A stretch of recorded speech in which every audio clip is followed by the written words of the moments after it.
ठीक है, तो मैंने पिछली बार जो है आपको कुछ होमवर्क दिया था, तो मैं स्टार्ट फोर्थ क्वेश्चन से कर रहा हूँ, क्योंकि फर्स्ट थ्री तो डेरिवेशंस थे, तो वो मेरे ख्याल से आगे होंगे आप लोगों को। तो मैं फोर्थ से स्टार्ट करता हूँ। ये क्वेश्चन फोर्थ है।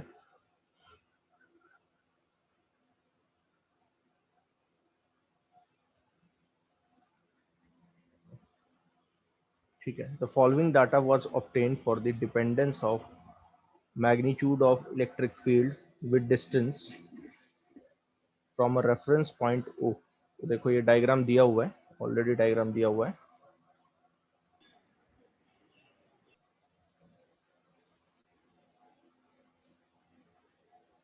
अगर आप यहाँ पे ढंग से देखोगे तो आपको पता चलेगा कि यहाँ पे एक टेबल बना हुआ है। टेबल में दिया हुआ है field points A B C, A dash B dash और सी डैश है, ये ना, ये 6 पॉइंट्स हैं।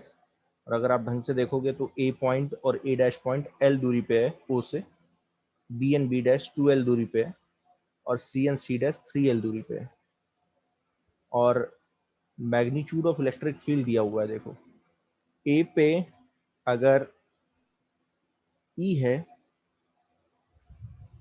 तो ए डैश पे E/2 है, बी पे अगर E/8 है,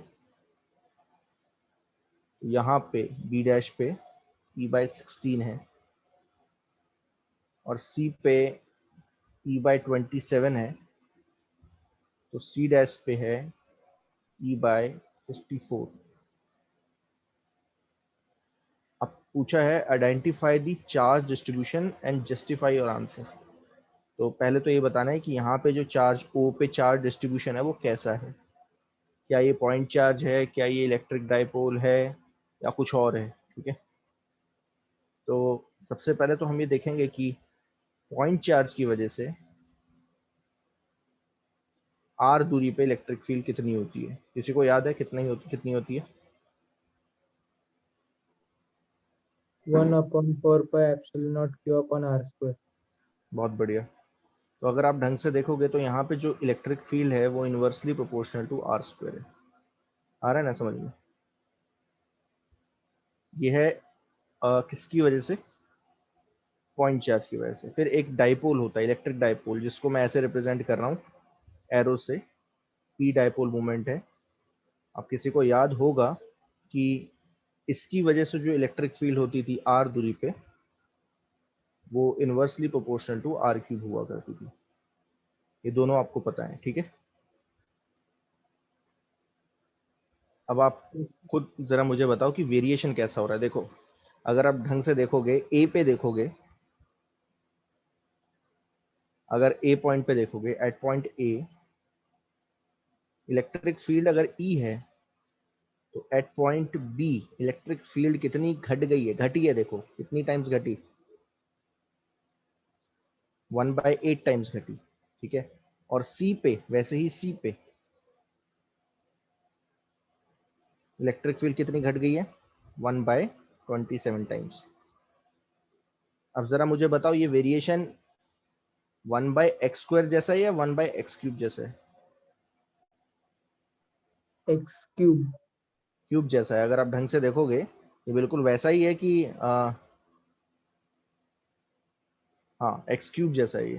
ये बिल्कुल वैसा ही है कि ए पे डिस्टेंस l है, ठीक है ना, तो electric field is inversely proportional to l³। आप ऐसे सोचो, या प्रोपोर्शनैलिटी का साइन हटाओगे तो कांस्टेंट आ जाएगा, वो कांस्टेंट देख लेंगे अभी क्या है, ऐसे सोच लो ये है। और जैसे ही मैं बी पॉइंट पे जाता हूँ तो बी पे ये आ जाएगा के, बी पॉइंट ओरिजिन से कितनी दूरी पे, 2l दूरी पे है, तो क्यूब करोगे तो ये कितना आ जाएगा, k/8l³। तो बी पे जो है वो कितना होगा, E/8। आ रहा है ना समझ में? वैसे ही अगर सी पॉइंट पे देखोगे तो वो आएगा k/3l का whole cube, that is k/27l³। और k/l³ क्या है, E electric field at point ए, ये बी पे, सॉरी देखना। ठीक है, यानी कि E/27। तो ये वेरिएशन जो है 1/r³ जैसा है। ठीक है ना, यानी कि ये पॉइंट चार्ज नहीं है, ध्यान देना, this is not a point charge. This is a dipole, यहाँ पे ओरिजिन पे एक डाइपोल रखा हुआ है, this is a dipole. I hope ये क्लियर हुआ होगा। Yes sir. समझ, ठीक है ना। तो यहाँ पे एक डाइपोल है, ऐसे सोचो एक छोटा सा डाइपोल है जिसका डाइपोल मोमेंट किसी भी डायरेक्शन में हो, क्योंकि इलेक्ट्रिक फील्ड की डायरेक्शन नहीं मैग्नीट्यूड दिया हुआ है, ठीक है। अब अगर आप ढंग से देखोगे तो ये कौन सी लाइन हो गई, ये हो गई एक्सियल लाइन है। अगर आप ढंग से देखोगे तो ये एक एक्सियल लाइन हो गई डाइपोल की, और ये हो गई इक्वेटोरियल लाइन। तो अगर आप देखोगे एल दूरी पे एक्सियल लाइन पे अगर इलेक्ट्रिक फील्ड ई है, तो एल दूरी पे इक्वेटोरियल लाइन पे कितना है, E/2, और ये मैंने आपको बता भी रखा है, ठीक है। एक्सियल लाइन पे जो मैग्नेटिक फील्ड होती है वो इक्वेटोरियल की डबल होती है, ठीक है, या इक्वेटोरियल पे जितनी इलेक्ट्रिक फील्ड होती है वो एक्सियल की हाफ होती है। तो ए पे अगर ई है तो उतनी ही दूरी पे अगर इक्वेटोरियल पे देखो तो E/2 है। तो इससे पता चल रहा है ये एक डाइपोल ही है। वैसे यहाँ देखो बी पॉइंट दूरी पे, बी पॉइंट पे जो कि डाइपोल से 2L दूरी पे है, ठीक है, इलेक्ट्रिक फील्ड है E/8, और बी डैश पॉइंट पे, इस पॉइंट पे जो कि कितनी दूरी पे है, 2L दूरी पे है, E/8 की हाफ है, तो कितना हो गया, E/16, ठीक है। तो ये एक डाइपोल ही है। तो सबसे पहले तो समझ में आ गया आपको first part, that identify the charge distribution, justify your answer. तो आपको क्या लिखना पड़ेगा, it is a electric dipole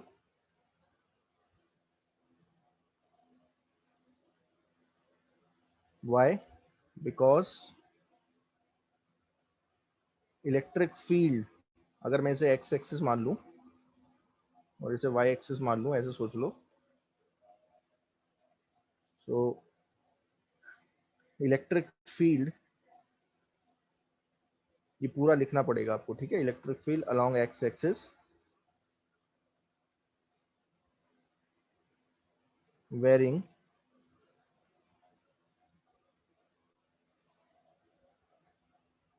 inversely proportional to X cube,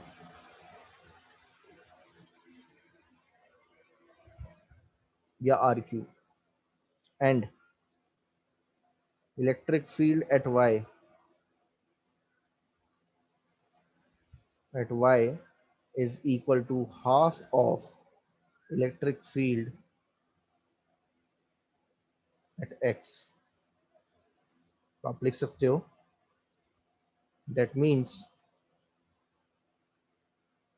y axis is the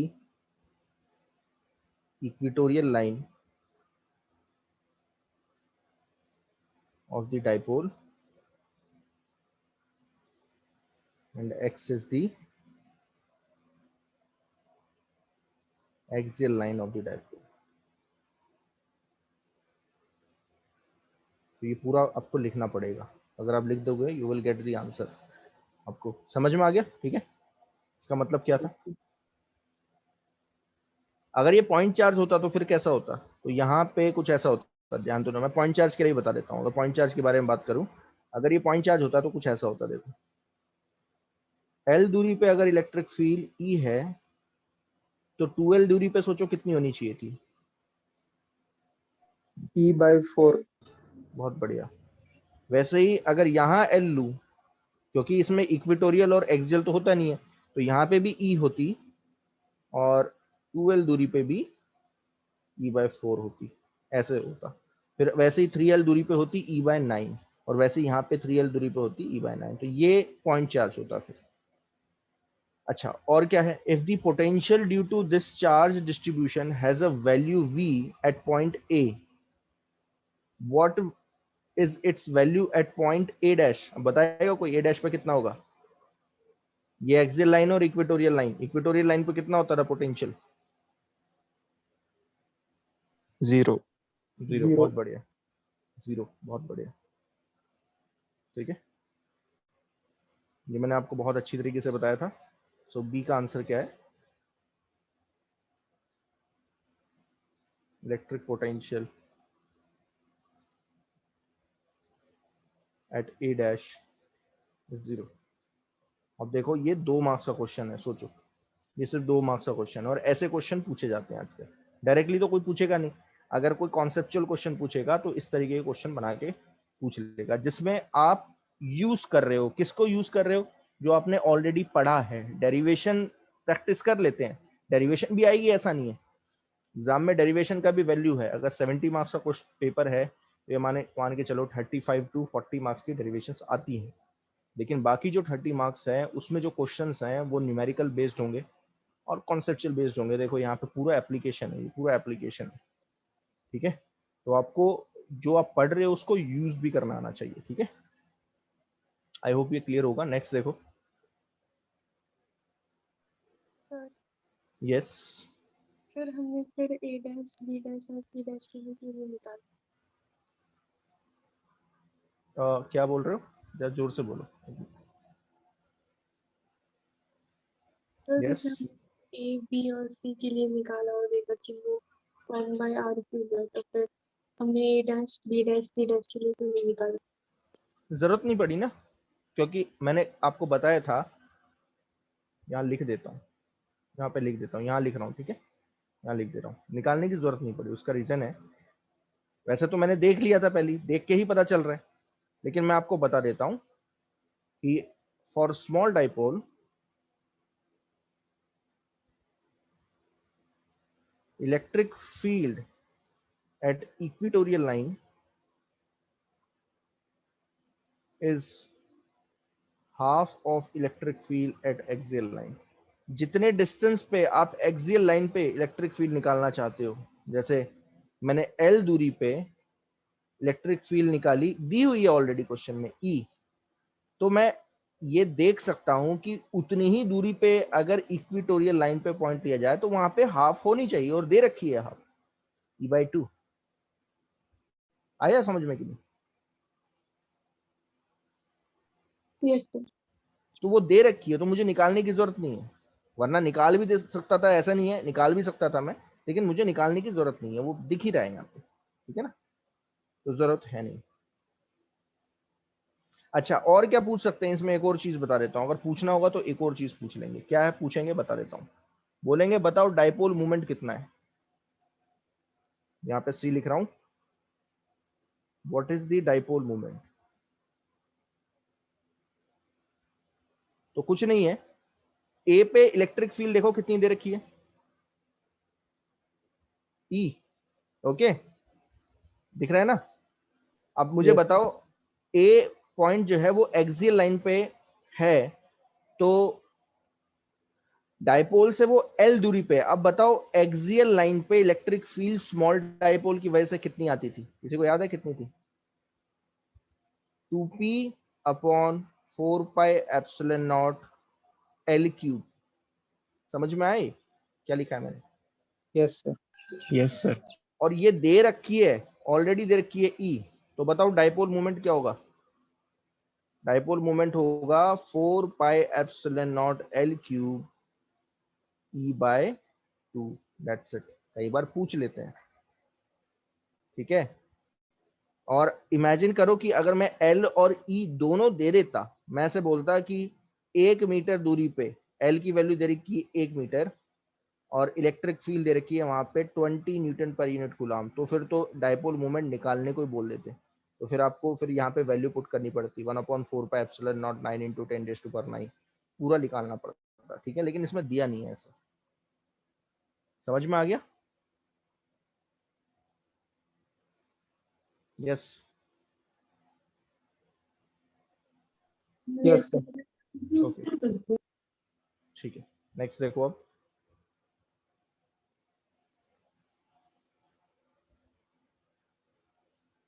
अब देखो नेक्स्ट क्वेश्चन क्या है। नेक्स्ट क्वेश्चन दे रखा है कि अगर point charge Q is kept at O as shown in the figure, पूछा है is the potential difference VA minus VB is positive, negative और जीरो। तीनों पूछे हैं, पॉजिटिव है या नेगेटिव है या जीरो है। If Q is positive charge, तो पॉजिटिव और नेगेटिव चार्ज, तो पहला मैं पॉजिटिव लेके चल रहा हूं। इफ Q इज पॉजिटिव, तो आपको पता है अगर Q पॉजिटिव है तो ये इलेक्ट्रिक फील्ड बाहर की तरफ फेंकेगा। Yes, sir. अब बताओ इलेक्ट्रिक फील्ड की डायरेक्शन में पोटेंशियल घटता है कि बढ़ता है? Decreases. तो ए पे ज्यादा है कि बी पे ज्यादा है? A पे. तो V A minus V B A क्या पे होगा? V A minus V B कैसा होगा? पॉजिटिव। पॉजिटिव। Positive. आ गया समझ में? पहला देखो कितना इजी था, कुछ नहीं है इसमें करना।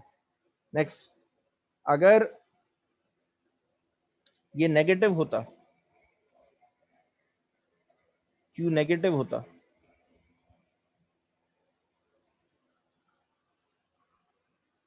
तो क्या आंसर होता? देखो जरा, if Q is negative. Negative. अच्छा, अगर क्यू Negative. नेगेटिव है तो इसका मतलब इलेक्ट्रिक फील्ड इस तरफ है, ऐसे इस डायरेक्शन में। तो बी पे ज्यादा होता पोटेंशियल, ए पे कम होता। क्यों? क्योंकि इलेक्ट्रिक फील्ड की डायरेक्शन में अगर आप मूव करना स्टार्ट करोगे पोटेंशियल घटना स्टार्ट होता है। इसका मतलब V B is greater than V A, so V A minus V B is negative. That's it. इतना सा था क्वेश्चन, और कुछ नहीं। आ गया समझ में? जीरो नहीं होता कहीं पे भी, जीरो नहीं आ रहा है, ठीक है। That's the answer. I hope ये क्लियर हो गया होगा। Yes, sir. ओके, नेक्स्ट देखो। अब ये तो आपको पता ही है, define potential difference and electric potential, ठीक है। तो क्या होता है पोटेंशियल डिफरेंस? क्या होता है? It is the work done, पहले पोटेंशियल डिफरेंस लिख रहा हूं। It is the work done by external agent to move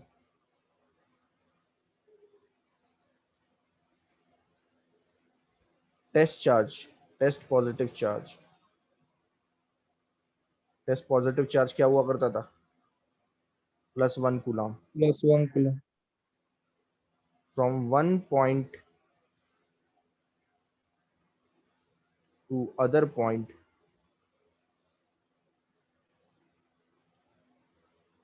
in the field created by source charge।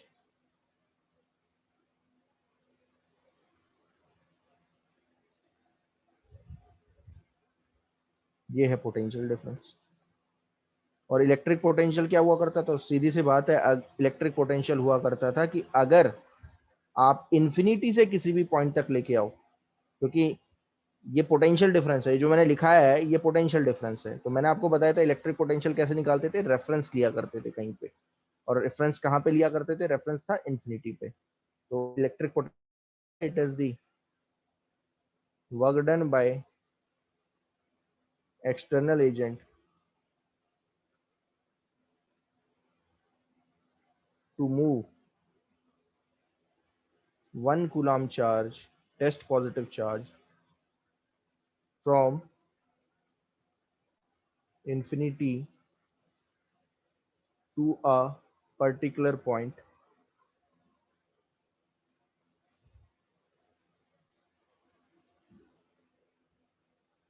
in the field created by source charge।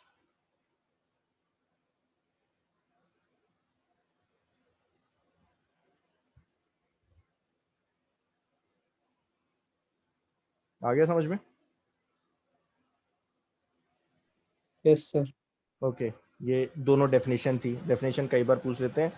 SI unit क्या होगी? तो SI unit क्या होती है? दोनों की वोल्ट ही होती है, ठीक है ना, वोल्ट या जूल्स पर यूनिट कूलम, बात वही है। Define 1 volt. तो 1 वोल्ट क्या होता है? तो 1 वोल्ट होता है if the work done bye, किसी भी पॉइंट पे अगर 1 वोल्ट आ रहा है, ठीक है, तो इसका मतलब क्या है? इसका मतलब ये है if the work done by external agent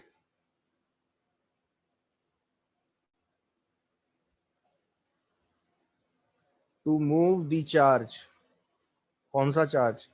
+1 coulomb from infinity to a particular point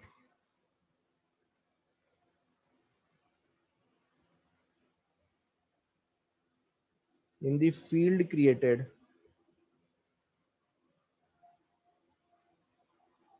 by source charge is equal to 1 joule. मतलब समझ में आया कि मैं इन्फिनिटी से एक चार्ज लेके आ रहा हूं, कितना, 1 कूलाम, कहां तक, एक पर्टिकुलर पॉइंट तक, in a field created by source charge. और अगर मुझे एग्जैक्टली 1 जूल वर्क डन करना पड़े, then the potential at that point is equal to 1 volt.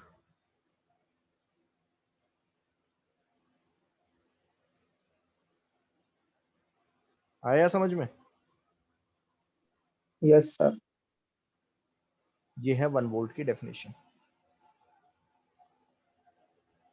Next, show the variation of electric potential, electric field at a point P due to positive charge, and how well the graph changes its sign if the charge is minus Q।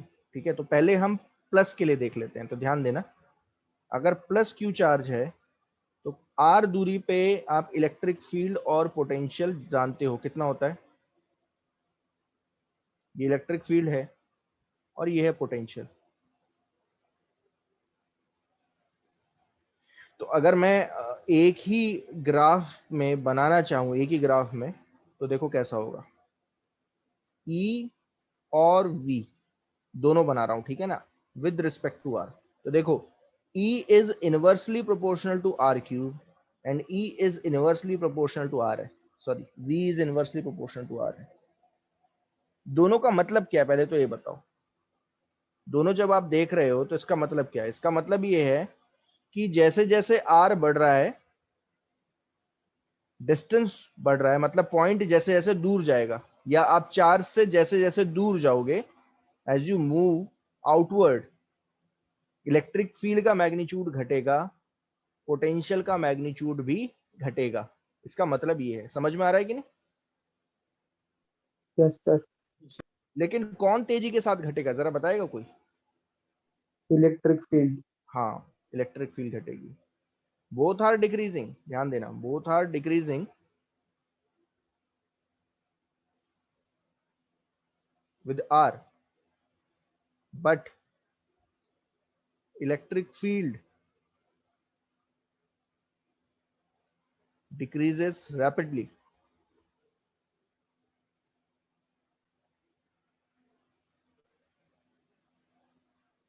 compared to electric potential. क्यों? क्योंकि electric field inversely proportional to R square है। नीचे देखो are square आ रहा है, इसमें are है। तो ये कुछ ऐसा है कि अगर आप 1 मीटर दूरी पे गए तो इलेक्ट्रिक फील्ड अगर ई है और पोटेंशियल वी है, देखना ध्यान देना, 1 मीटर दूरी पे अगर इलेक्ट्रिक फील्ड ई है और पोटेंशियल वी है, तो जैसे ही आप 2 मीटर पे जाओगे तो इलेक्ट्रिक फील्ड हो जाएगी E/4 और पोटेंशियल होगा V/2। तो घट कौन तेजी के साथ रही है? इलेक्ट्रिक फील्ड घट रही है। आप देखो E से हो गई E/4, तो ये कितना डिक्रीमेंट आया? 75% डिक्रीमेंट आया, और इसमें 50% डिक्रीमेंट आया। तो डिक्रीज दोनों ही करेंगी, ध्यान देना, लेकिन डिक्रीमेंट किसका ज्यादा है? इलेक्ट्रिक फील्ड का ज्यादा है। तो देखो इलेक्ट्रिक फील्ड स्टार्ट होगी कहां से? इन्फिनिटी से। क्यों?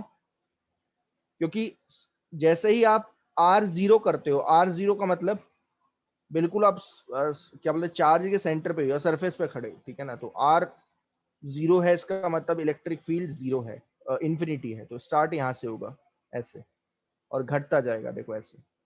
बट इलेक्ट्रिक फील्ड थोड़ी तेजी के साथ घटेगी, ऐसे होती है, इन्फिनिटी पे जाके 0 होगी। ठीक है, ये है इलेक्ट्रिक फील्ड का, ध्यान देना, ये इलेक्ट्रिक फील्ड है। और पोटेंशियल का कैसे होगा? पोटेंशियल उतनी रैपिडली घटेगा नहीं। तो पोटेंशियल का देखो ऐसे होगा, स्टार्ट तो ये इन्फिनिटी से होगा, लेकिन ऐसे होगा, देखो होगा सर 0 ही। स्ट्रेट लाइन क्यों नहीं आ रही? मतलब ये लीनियर है ना? नहीं, लीनियर नहीं है। ध्यान देना, लीनियर तब होगा जब आपसे पूछा जाए E और 1/r² के बीच में। देखो ये अगला ग्राफ वही है, इसमें E और R के बीच में पूछा है। E और R के बीच में कैसा रिलेशनशिप है? इनवर्स रिलेशनशिप है। यानी E जैसे जैसे क्या होगा, आर जैसे जैसे बढ़ेगा, डिस्टेंस जैसे जैसे बढ़ेगा, इलेक्ट्रिक फील्ड घटेगी, पोटेंशियल भी घटेगा। ध्यान देना, ई और आर के बीच में रिलेशनशिप पूछा है, तो जैसे जैसे आर बढ़ रहा है ई घट रहा है। बट रिलेशन कैसा है, रिलेशन कैसा है, E is inversely proportional to R, और ई इज इनवर्सली, ये ध्यान देना, मैं पहले भी बता चुका हूं, अभी भी बता रहा हूं, जब भी कहीं पे भी ऐसा ग्राफ पूछें, y is equal to 1/x, 1/x², 1/x³ या 1/xn, ये सारे ग्राफ कैसे होते हैं, हाइपरबोलाज होते हैं, स्ट्रेट लाइन नहीं होते। बस ध्यान देना, 1/x में जो वेरिएशन आएगा वो ऐसा आ रहा है, देखो ऐसा आ रहा है, जैसे ग्रीन लाइन दिखाई है ना, ये वैसा वेरिएशन है, ज्यादा रैपिड नहीं आता, ठीक है। लेकिन 1/x² में कैसा आ रहा है, बहुत ज्यादा रैपिड आएगा, 1/x³ में और ज्यादा रैपिड आएगा, बहुत ज्यादा रैपिड आता है। हाइपरबोलाज है, स्ट्रेट लाइन नहीं बनेगा, ठीक है ना। आया समझ में यहाँ तक? Yes sir. ठीक है, यही पूछा था मेरे ख्याल से। अच्छा, एक और पूछा है कि बताओ नेगेटिव अगर चार्ज हो गया तो क्या होगा। तो कुछ नहीं है, नेगेटिव चार्ज होगा, सोचो क्या होगा, इलेक्ट्रिक फील्ड डायरेक्शन चेंज कर लेगी, नेगेटिव हो जाएगी, और पोटेंशियल भी क्या हो जाएगा, नेगेटिव हो जाएगा। तो अब इमेजिन करोगे कैसा बनना चाहिए, सेकंड क्वाड्रेंट में। सेकंड नहीं, देखो सेकंड नहीं, fourth quadrant, fourth quadrant. Second में तो ई और वी, देखो बना बताता हूं, इफ क्यू इज नेगेटिव, तो अगर क्यू नेगेटिव है तो मुझे बताओ कि इलेक्ट्रिक फील्ड क्या हो जाएगी, नेगेटिव हो जाएगी ना, और पोटेंशियल भी क्या हो जाएगा, नेगेटिव होगा। Yes sir. तो इलेक्ट्रिक फील्ड और पोटेंशियल नेगेटिव हो रहा है, आर तो वैसा ही है, आर तो वैसे ही वेरी करेगा, 1 मीटर, 2 मीटर, 3 मीटर। तो ग्राफ कैसा बनेगा, ग्राफ देखो ऐसा बनेगा, ध्यान देना, ये आर है, ये ई और वी है, तो ऐसा बनेगा, देखना, ये है इलेक्ट्रिक फील्ड का,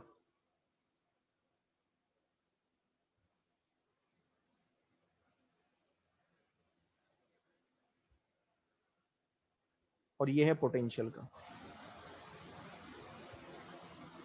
कौन बताएगा मैंने क्या किया है, मैंने मिरर इमेज ले ली है, किसके अबाउट, आर एक्सिस के about. Take the mirror image about R axis. इस क्वाड्रेंट में मत कर देना, सेकंड में, फोर्थ में बनेगा, ध्यान देना, क्योंकि क्या नेगेटिव हो गए, इलेक्ट्रिक फील्ड ने अपनी डायरेक्शन चेंज कर दी, और पोटेंशियल क्या हो गया, नेगेटिव हो गया, यानी कि नीचे। समझ में आ गया क्या? Yes sir. ओके, तो गलती से भी सेकंड क्वाड्रेंट में मत बनाना, ठीक है। नेक्स्ट देखो, अब ये देखो, ये थोड़ा अलग है, इसमें क्या बोला है, two graph drawn in the figure shows the variation of electric potential versus 1/r। अब जरा ध्यान से समझना, ध्यान से समझना। देखो, पोटेंशियल जो होता है पॉइंट चार्ज की वजह से कितना होता है, यही होता है ना। हाँ सर। अब इसे ऐसे सोचो कि ये 1/r है, तो मैंने देखो इसे ऐसे लिखा, इसे ऐसे लिख दिया,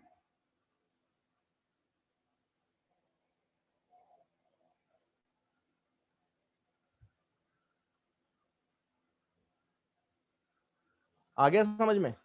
एंड इफ आई टेक, अगर मैं ऐसे मान लू 1/r is equal to x, तो v हो जाएगा कुछ ऐसा, q/4πε0x। तो बताओ v और x के बीच में कैसा रिलेशन है, लीनियर। लीनियर। देखो ध्यान देना, ये v x, और x ही क्या है, 1/r, तो कैसा रिलेशनशिप है, लीनियर रिलेशनशिप है। तो ग्राफ कैसा बनेगा, स्ट्रेट लाइन। वेट।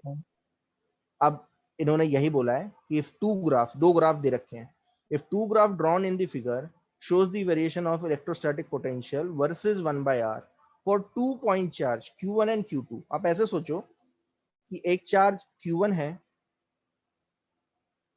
r दूरी पे पोटेंशियल कुछ इस तरीके से है, ध्यान देना, q1/4πε0 1/r, और एक q2 है, r दूरी पे पोटेंशियल है Q2 4 pi epsilon naught 1 by r। अब पूछा है, ग्राफ दे रखा है, बना रखा है ऑलरेडी, दिख रहा है ग्राफ कैसे बना रखा है। ये है Q2 का, ये देखो ये Q2 का है, ऐसे जा रहा है, और ये है Q1 का, नीचे की तरफ जा रहा है। तो पूछा है बताओ what is the sign of two charge. पहले तो बताओ साइन कौन सा है। तो ध्यान दो, Q2 का पोटेंशियल कैसा है, जरा बताएगा कोई, पॉजिटिव है कि नेगेटिव है? पॉजिटिव। पॉजिटिव है। तो Q2 का पोटेंशियल क्योंकि पॉजिटिव है, तो मैं सीधा लिख सकता हूं इसमें Q2 क्या है, पॉजिटिव है, और Q1 का कैसा है, नेगेटिव। देखो अगर आप ढंग से देखोगे, इतनी दूरी पे, ये दूरी नहीं है, दूरी निकालनी पड़ेगी, 1/r है, ध्यान देना। ये तो मान लो यहाँ पे अगर मैं बोलूं, तो अगर आप ढंग से देखोगे तो पोटेंशियल कैसा है, नेगेटिव है, ये नेगेटिव पोटेंशियल है। तो Q1 कैसा हो गया, नेगेटिव हो गया। ये साइन है। यहां तक क्लियर हुआ? Yes sir. अब ये पूछ रहा है which of the two charges has larger magnitude and why. पूछा है बताओ कि किसका मैग्नीट्यूड लार्जर है। अब जरा ध्यान देना, ध्यान से समझना, कैसे समझाऊंगा इसे, समझने की कोशिश करना, मैं ध्यान देना।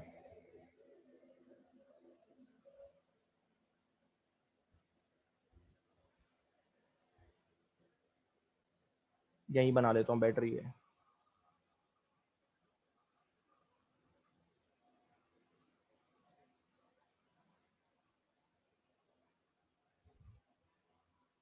ठीक है, अब इमेजिन करो कि मैं इस पॉइंट की बात कर रहा हूं। इस पॉइंट का मतलब क्या है कि इस पॉइंट का मतलब ये है कि एक पर्टिकुलर डिस्टेंस आएगा, कितनी दूरी पे, ध्यान देना। ये अगर मैं x1 मानूं, ध्यान देना, ध्यान से समझना इस चीज को मैं क्या बोल रहा हूं। अगर मैं ये बोलूं कि इस पॉइंट के कोऑर्डिनेट हैं x10, तो एक्चुअल में ये पॉइंट 4 से कितनी दूरी पे है, जरा देखना कितनी दूरी पे है, ध्यान से समझना। ये जो पॉइंट है, ये दोनों 4 से कितनी दूरी पे है। तो आई थिंक ध्यान देना, इस पॉइंट के कोऑर्डिनेट है x1, और x1 एक्चुअल में क्या है, 1/r। तो r क्या आ गया, 1/x1। आया समझ में?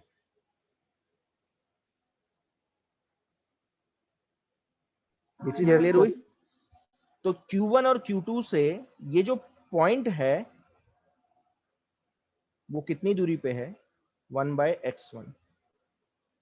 सेम दूरी पे है, कहने का मतलब ये क्या है, 1/x1 1/x1 मतलब दोनों चार्ज से ये पॉइंट सेम दूरी पे है। आप ऐसे सोचो कि पहले मैंने इस पॉइंट पे Q1 रखा, ठीक है, और फिर Q2 रखा। तो यहां ध्यान देना, यहां ध्यान देना, तो इसलिए मैं अलग अलग बना रहा हूं ताकि समझ में आए, ठीक है ना। अब ऐसे सोचो ये दोनों एक ही पॉइंट है, ये दोनों एक ही पॉइंट है, पहले मैंने क्या रखा है, Q1 रखा है, फिर Q2 रखा है, और ये वाला जो पॉइंट है वो सेम ही है, 1/x1 दूरी पे है। अब जरा मुझे बताओ, सोच के बताओ, किसका पोटेंशियल ज्यादा आ रहा है, मैग्नीट्यूड वाइज बताना, साइन वाइन मत देखना, ठीक है ना, साइन वो पता चल जाएगा, उसने बोला मैग्नीट्यूड वाइज। ठीक है, देख लो, two charge having larger magnitude. अब बताओ किसका ज्यादा आ रहा है, बताएगा कोई? Q1 का। Q1 का ज्यादा आ रहा है, वो साफ साफ पता चल रहा है। ऑल्दो Q1 का जो पोटेंशियल है वो नेगेटिव है और Q2 का पॉजिटिव है, लेकिन हमें साफ साफ पता चल रहा है द वैल्यू ऑफ, ध्यान देना क्या लिख रहा हूं, value of V2 is greater then the value of V1। Value wise V2 ज्यादा है। और अब सोचो, अब सोचना, सोच के बताना कि मैं क्या बोलने की कोशिश कर रहा हूं, ध्यान देना। V जो है वो है Q 4 pi epsilon naught x1, और x1 ध्यान देना, x1 सेम है, x1 is same. Y same? क्योंकि आप सोचो कि ये जो पॉइंट है दोनों चार्ज से सेम दूरी पे है, ठीक है ना, तो x1 सेम है। समझ में आया? Q1 के लिए पोटेंशियल आया V1,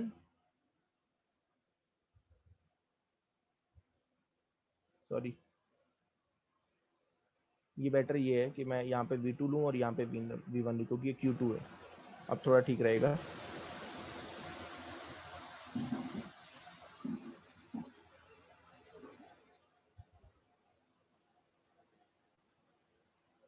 ओके, अब सही है। देखो जरा, मेरे ख्याल से सही है ये, ठीक है ना, दिख रहा है ना? Yes sir. ओके, तो जब आपने Q1 चार्ज लिया तो वैल्यू आई V1 पोटेंशियल की, इसी फॉर्मूले में ध्यान देना। और जब आपने Q2 चार्ज लिया तो वैल्यू क्या आई? V2। बट X1 सेम है। अब कौन मुझे बताएगा कि इसका मतलब क्या है? इसका मतलब ये है कि अगर V1 V2 से ज्यादा है तो definitely for V1 to be greater than V2, Q1 को मैग्नीट्यूड वाई Q2 से ज्यादा होना पड़ेगा। समझ में आया कि नहीं है? Yes sir. क्योंकि अगर आप ढंग से देखोगे तो X1 दोनों के लिए सेम है एंड 1/4πε0 ये तो कांस्टेंट है। तो अगर V1 V2 से ज्यादा है तो Q1 को Q2 से ज्यादा होना ही पड़ेगा। So magnitude wise the magnitude of Q1 must be greater than the magnitude of Q2।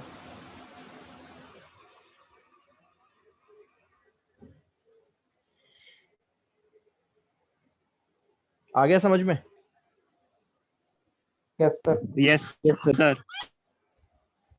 ठीक है, तो ये जो है क्वेश्चंस हो गए। अगर आप ढंग से देखोगे तो ऐसे क्वेश्चंस पूछे गए हैं काफी। ठीक है, ये कॉन्सेप्चुअल क्वेश्चंस हैं। ठीक है,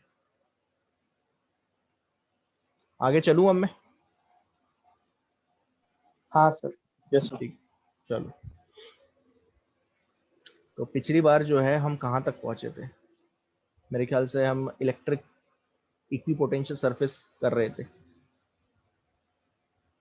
मैंने दो प्रॉपर्टी डिस्कस करवा दी थी प्रॉपर्टीज ऑफ इक्विपोटेंशियल सरफेस में, कि सबसे पहली प्रॉपर्टी थी कि इक्विपोटेंशियल सरफेस आप कैसे बनाते हो। सबसे पहले आप क्या ड्रॉ करते हो? Electric field line. हाँ, सबसे पहले आपको इलेक्ट्रिक फील्ड लाइंस ड्रॉ करनी है। ये जो नीले कलर की हैं ये इलेक्ट्रिक फील्ड लाइंस हैं, और जो हरे कलर की हैं ये इक्विपोटेंशियल सरफेस हैं। तो सबसे पहले आप इलेक्ट्रिक फील्ड ड्रॉ करोगे और इलेक्ट्रिक फील्ड के परपेंडिकुलर सरफेस जनरेट करोगे। तो जो परपेंडिकुलर सरफेस जनरेट कर रहे हो उन सरफेस पे, किसी भी एक सरफेस पे, जैसे यहाँ पे ये वाला जो सरफेस है, इसके किसी भी पॉइंट पे अगर आप देखोगे पोटेंशियल सेम आएगा। और ये पूरा को पूरा इक्विपोटेंशियल जो ये 5-4 लिखा हुआ है, ये पूरा को पूरा हर पॉइंट पे इलेक्ट्रिक फील्ड के परपेंडिकुलर होगा। दूसरा जो पॉइंट था वो था कि equipotential surface never intersect each other. ये इंटरसेक्ट नहीं करते हैं कभी भी। क्यों नहीं करते? तो उसका रीजन मैंने बताया था कि अगर ये इंटरसेक्ट करेंगे तो क्या प्रॉब्लम आएगी। जहां पे ये इंटरसेक्ट हो रहा है इस पॉइंट पे, यहाँ पे दो पोटेंशियल आ जाएंगे।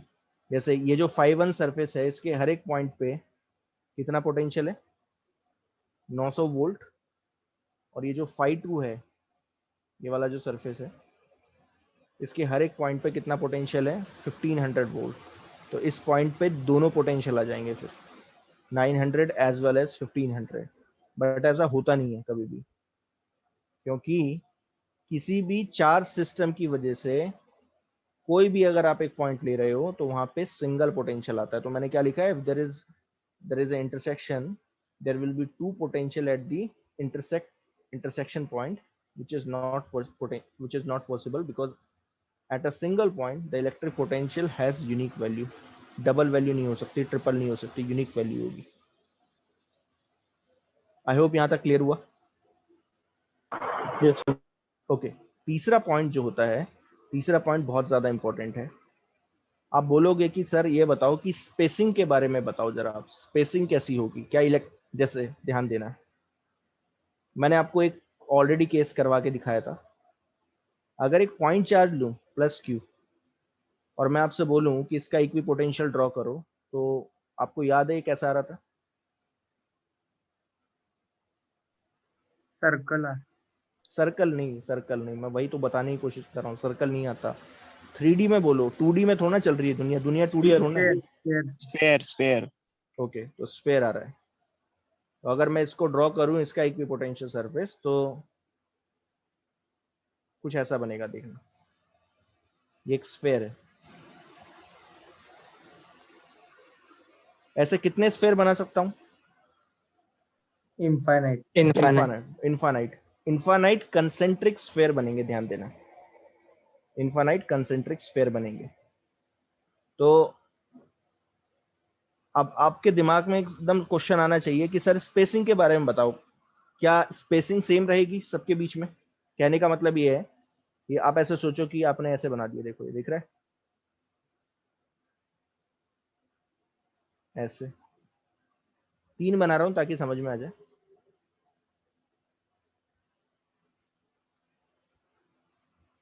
ये 3 इक्विपोटेंशियल सरफेस मैंने बनाए। इमेजिन करो अगर इन दोनों के बीच में स्पेसिंग कुछ है, ऐसे मान लीजिए मैंने 1 mm ली, तो क्या जरूरी है इन दोनों के बीच में भी 1 mm हो? No sir. नहीं, जरूरी नहीं है। ठीक है, तो ध्यान देना कि इक्विपोटेंशियल सरफेसेस के बीच में, दो सरफेस के बीच में जो स्पेसिंग है कभी भी यूनिफॉर्म नहीं आती। कैसे पता चला? यहां लिख रहा हूं, the spacing between two equipotential surface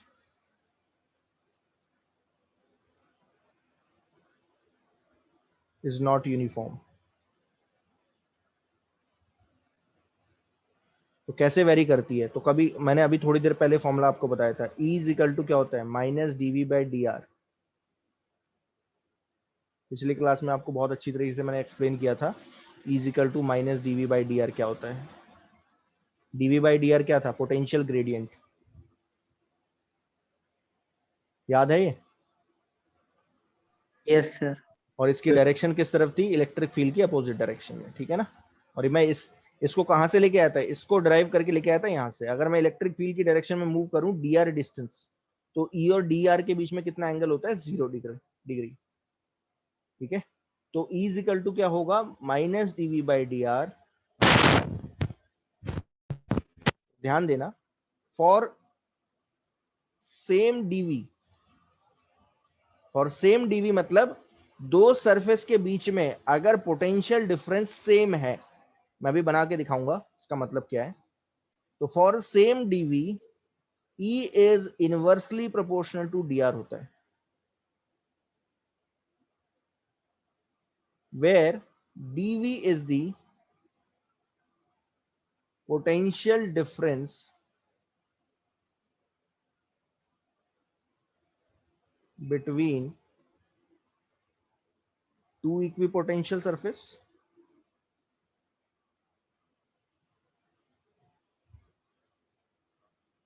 and dr यहां पे क्या है? dr क्या है? स्पेसिंग बिटवीन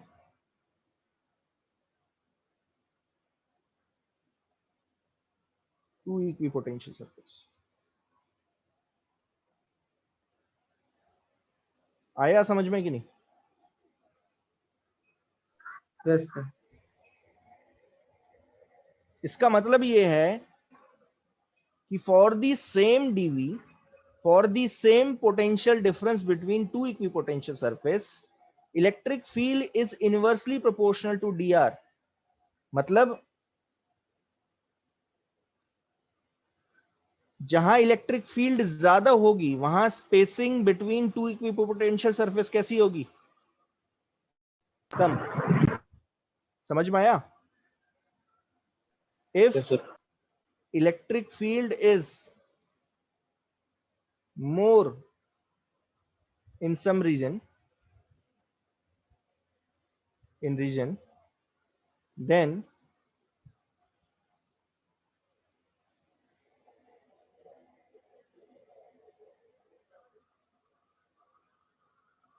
spacing between, ये भी बना के दिखाऊंगा, ठीक है ना। Spacing between equipotential surface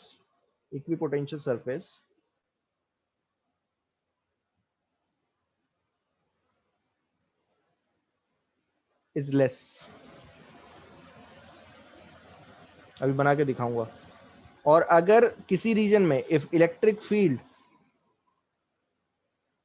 is less in some reason,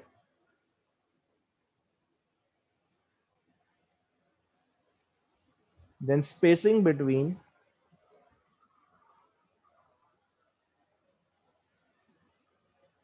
equipotential surface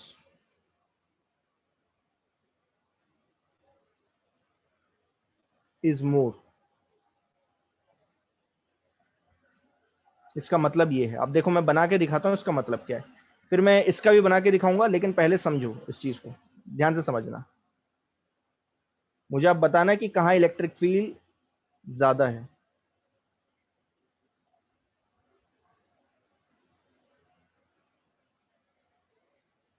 बताइए, अगर मैं यहां लूं, यहां पे ऐसे कुछ पॉइंट्स ले रहा हूं, बताएगा क्या कहां पे इलेक्ट्रिक फील्ड सबसे ज्यादा लग रही है आपको? सर वो फर्स्ट जहाँ पॉइंट, पे सेकंड पॉइंट, 3, 4, 5, बताओ कहां सबसे ज्यादा है? फर्स्ट पे 1 पे। कैसे पता चला? तो मैंने आपको बताया था कि जहां पे फील्ड लाइंस पास पास होती हैं वहां पे इलेक्ट्रिक फील्ड का मैग्नीट्यूड ज्यादा होता है, और जहां पे दूर दूर होती हैं वहां पे इलेक्ट्रिक फील्ड का मैग्नीट्यूड कम होता है। ये हमने पहले भी डिस्कस किया था इलेक्ट्रिक फील्ड, जब मैंने इलेक्ट्रिक फील्ड लाइंस ड्रॉ कराने सिखाई थी। तो यहाँ से साफ पता चलता है कि electric field eight 1 is greater than electric field at point 2 is greater than electric field at point 3 greater than electric field at point 4 greater than electric field at point 5। समझ में आ गया? Yes sir. अब अगर मैं यहाँ पे equipotential draw करूं तो ध्यान देना, आप ऐसे ही ड्रॉ मत करना स्टार्ट कर देना। कैसे, क्या पता चल रहा है? इससे पता चल रहा है कि फिफ्थ पॉइंट यहाँ पे, फिफ्थ पे, यहाँ पे पांचवी जगह पे, ये फिफ्थ पॉइंट जो है, यहाँ पे इलेक्ट्रिक फील्ड का मैग्नीट्यूड क्या है? सबसे कम है। तो फिफ्थ पे अगर आप इक्विपोटेंशियल सरफेस ड्रॉ करोगे आसपास, इसके आसपास, तो यहाँ पे स्पेसिंग जो होगी इक्विपोटेंशियल सरफेस के बीच में थोड़ी सी ज्यादा आएगी। और 1 पे ड्रॉ करोगे तो 1 पे इलेक्ट्रिक फील्ड का मैग्नीट्यूड सबसे ज्यादा है, तो यहाँ स्पेसिंग क्या होगी? कम होगी। तो अब मैं ड्रॉ करना स्टार्ट कर रहा हूं, देखो ध्यान से समझना कैसे ड्रॉ करूंगा। बना देता हूं पहले। ये पहला है 90 का, 90 डिग्री, ध्यान देना 90 डिग्री। अब देखो अगला कहां बना रहा हूं, देखो यही बना रहा हूं, दिख रहा है? अब जैसे ही आप 2 के आसपास पहुंच रहे हो तो क्या हो रहा है? इलेक्ट्रिक फील्ड का मैग्नीट्यूड क्या हो रहा है? घट रहा है। तो स्पेसिंग क्या होगी इक्विपोटेंशियल सरफेस के बीच में? बढ़ेगी। बढ़ेगी। तो देखो थोड़ा सा ज्यादा बना देता हूं, स्पेसिंग थोड़ा सा ज्यादा लूंगा अब, ऐसे आगे, और स्पेसिंग बढ़ा रहा हूं। क्यों? क्योंकि E3 और कम है, और स्पेसिंग बढ़ेगी, ठीक है ना? E3 कम है E2 से, ठीक है? थर्ड पॉइंट पे, ये जो थर्ड पॉइंट है, यहाँ पे इलेक्ट्रिक फील्ड की वैल्यू 2 के कंपैरिजन में 1 है, तो इक्विपोटेंशियल सरफेस के बीच में स्पेसिंग और बढ़ाओगे आप। तो देखो यहाँ बना रहा हूं, और आगे गए।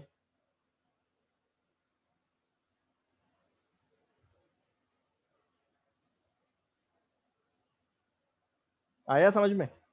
और स्पेसिंग अब बढ़ती जाएगी ऐसे।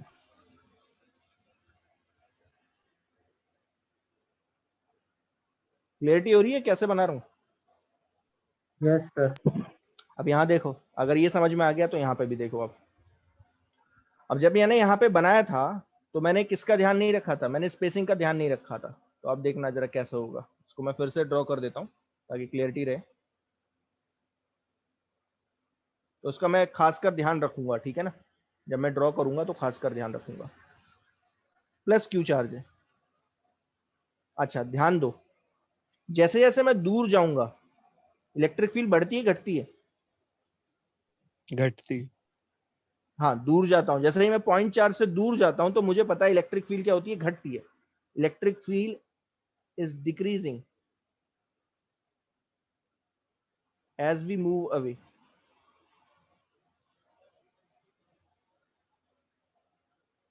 तो इलेक्ट्रिक फील्ड सबसे ज्यादा कहां पे है?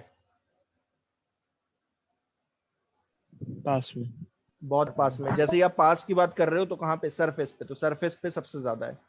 तो इलेक्ट्रिक फील्ड सरफेस पे बहुत ज्यादा है, तो इलेक्ट्रिक फील्ड के सरफेस के पास जो इक्विपोटेंशियल सरफेस बनेंगे वो कैसे होंगे, बहुत पास पास बनेंगे, स्पेसिंग उनके बीच में कम होगी। तो देखो कैसे बनेंगे, ध्यान देना। ये पहला बना, ऑफ कोर्स सर्कुलर होंगे, स्फेरिकल होंगे इसमें। देखो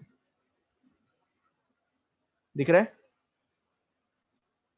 अब जैसे जैसे दूर जा रहा हूं तो क्या होगा, इलेक्ट्रिक फील्ड घट रही है, स्पेसिंग क्या होगी, बढ़ेगी। बहुत बढ़िया है। ऐसे और दूर गए, ये सारे स्फेयर हैं, ध्यान देना।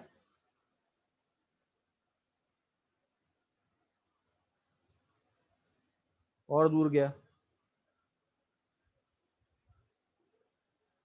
तो देखो ये कुछ ऐसा बनता है, ऐसे बनेंगे इक्विपोटेंशियल सरफेस, और they are perpendicular to field lines. ये मैं फिर बता रहा हूं, these are perpendicular to field lines.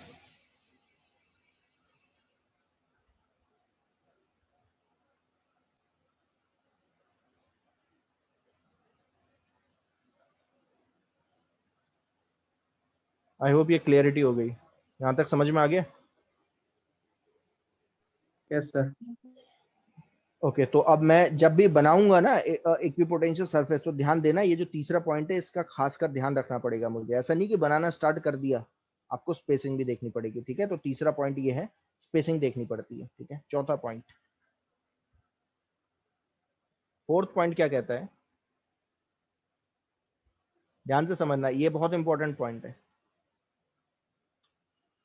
Electric field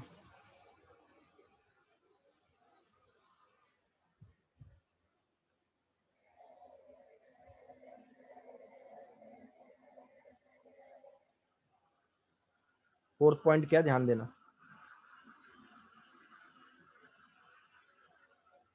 the surface of conducting body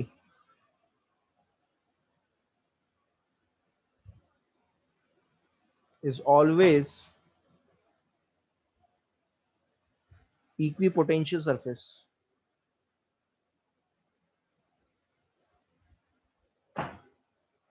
जो कंडक्टिंग बॉडी होती है उसका जो सरफेस होता है वो हमेशा कैसा होता है, इक्विपोटेंशियल सरफेस होता है, ध्यान देना।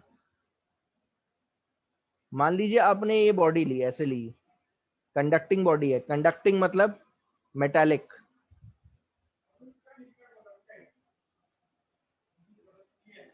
कंडक्टिंग बॉडी, कंडक्टिव और मेटालिक बॉडी दोनों ही बोल सकते हो। आ रहा है समझ में। Yes sir. अब अच्छा, अब किसी को याद होगा, जैसे मैं से चार्ज देता हूं तो क्या होता है, चार्ज कहां पहुंचता है सारा,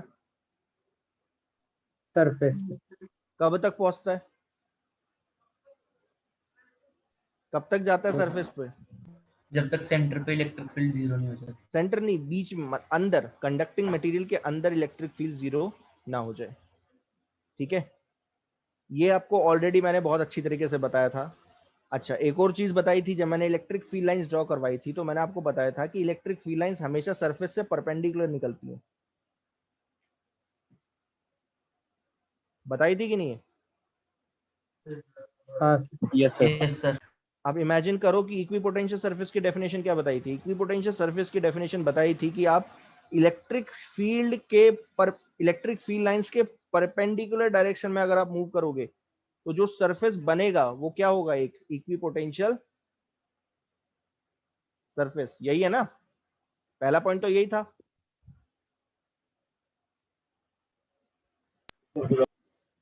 अब इमेजिन करो, अगर आप सरफेस पे मूव कर रहे हो, सोचो तो आप किस डायरेक्शन में मूव कर रहे हो,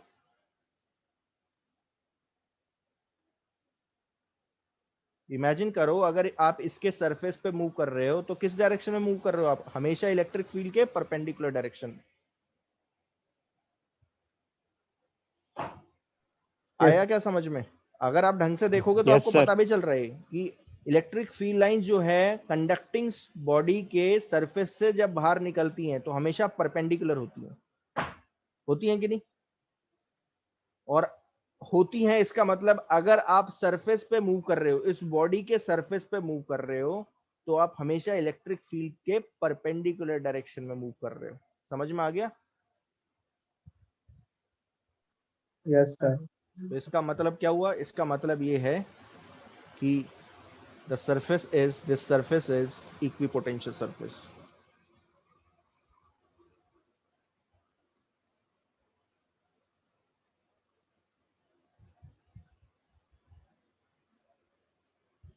आ गया समझ में यहां तक?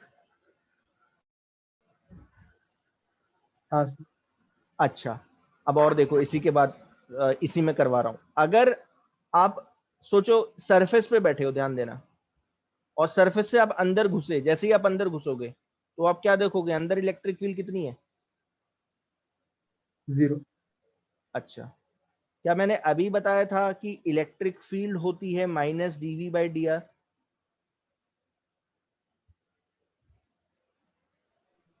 Yes sir.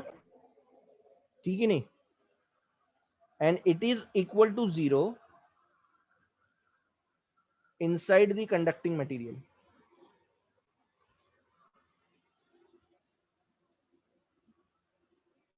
Inside the conducting material.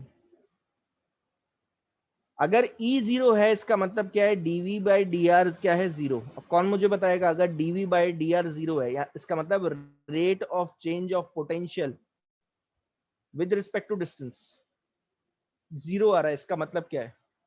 इसका मतलब ये है कि अगर यहां V पोटेंशियल है और आप अंदर घुसे, कितना डिस्टेंस मूव किया? dr, तो आप क्या देखोगे? यहां पे भी पोटेंशियल V ही मिलेगा आपको। आया समझ में? No sir. नहीं आया, फिर बता देता हूं। सरफेस पे मान लीजिए पोटेंशियल कितना है? V मान लिया मैंने, कुछ भी होगा, 12 वोल्ट, 13 वोल्ट, जितना भी है, मुझे कोई मतलब नहीं है। मैंने बोल दिया सरफेस पे अगर V है। अब जैसे ही मैं अंदर मूव कर रहा हूं, क्योंकि इलेक्ट्रिक फील्ड 0 है अंदर, तो dV बाई डी आर क्या होगा? 0। और dV बाई डी आर 0 का मतलब क्या होता है? V is constant in that region. आया समझ में? Yes sir. कांस्टेंट का मतलब क्या है? V क्या है यहाँ पे?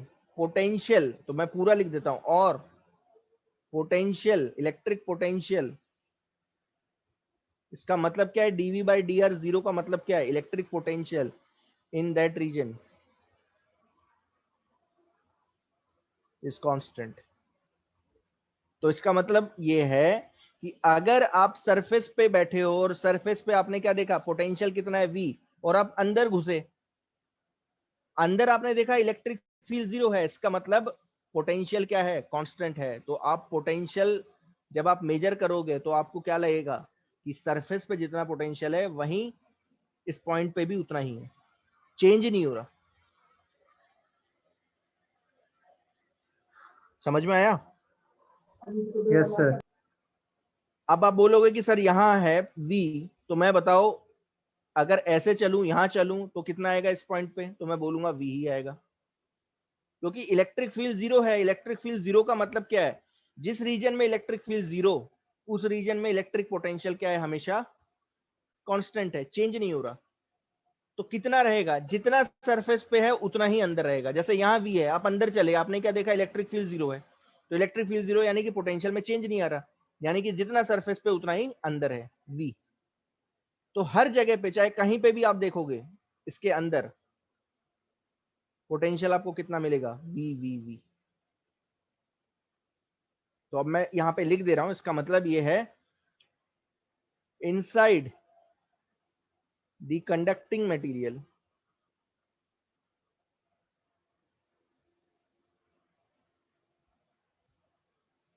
the electric potential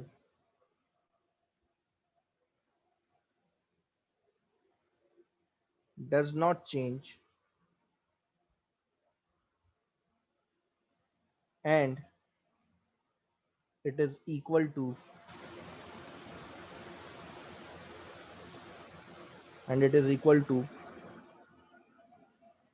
electric potential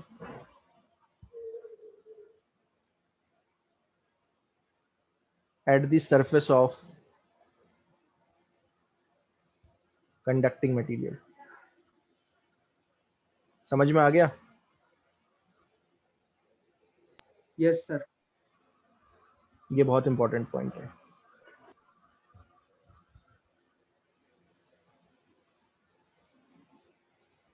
और ये पूरा लिखना पड़ेगा आपको, ठीक है ना? ये पूरा लिखना पड़ेगा। तो ध्यान देना, इसका मतलब ये भी है कि जो पूरा सरफेस है, जो सरफेस है, जो कंडक्टर का सरफेस है, वो कैसा है? Equi potential surface. और ये जो अंदर वाला रीजन है, इसको क्या बोला जाता है? नाम दे रहा हूं, ध्यान देना, इक्वी पोटेंशियल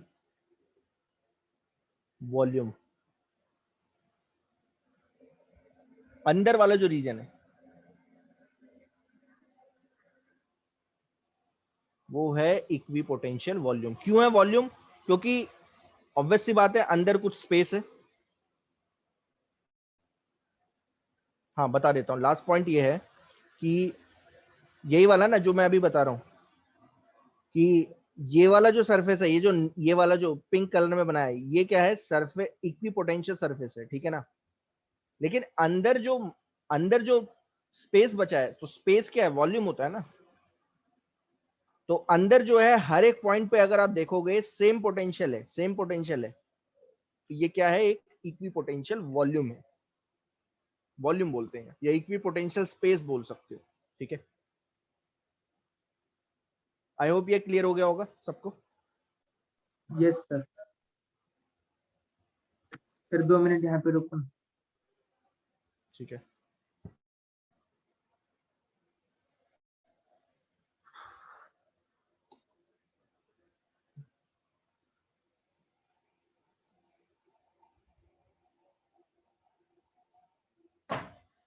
यस सर, हो गया।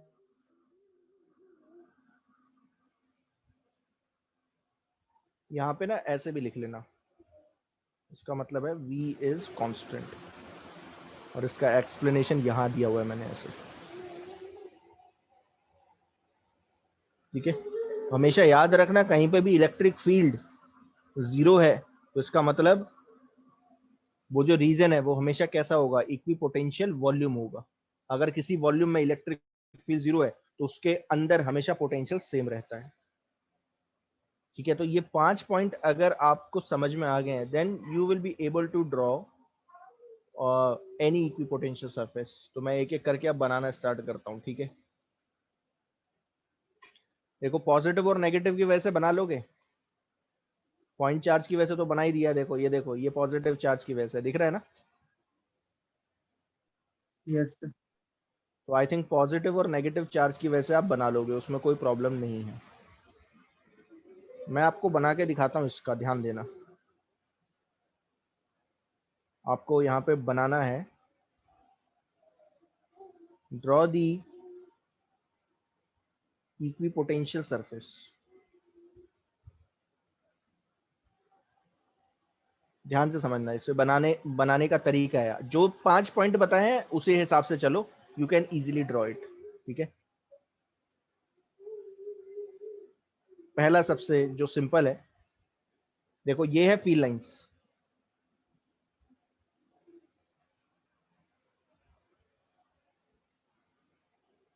कैसे जा रही हैं?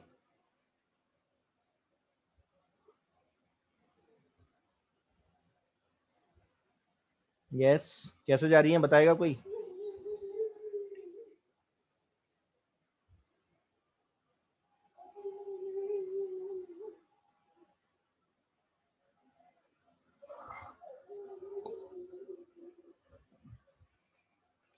कैसे जा रही हैं ये इलेक्ट्रिक फील्ड लाइंस? पैरेलली जा रही हैं, दिख रहा है? Yes sir. आप बताओ, इक्वी पोटेंशियल सरफेस कैसे बनेंगे? हमेशा 90 परपेंडिकुलर। Degree perpendicular. परपेंडिकुलर। तो देखो कैसे बनेंगे, ध्यान देना। पहला, अब बताओ स्पेसिंग का ध्यान रखूं यहाँ पे? कैसी होगी स्पेसिंग? क्योंकि इलेक्ट्रिक फील्ड लाइंस पैरेलली जा रही हैं, इसका मतलब ई कैसी है? ई इज कौन? यूनिफॉर्म या कांस्टेंट है। The magnitude of electric field is constant everywhere.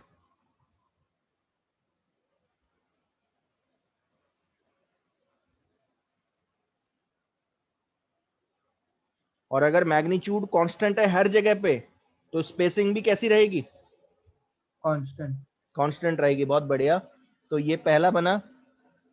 अब उससे इक्वल डिस्टेंस दूरी पे एक और बना दो, बस कुछ नहीं। अब बोलोगे सर कितनी डिस्टेंस दूरी पे, तो अगर आप ढंग से देखोगे तो इनफाइनाइट बनेंगे।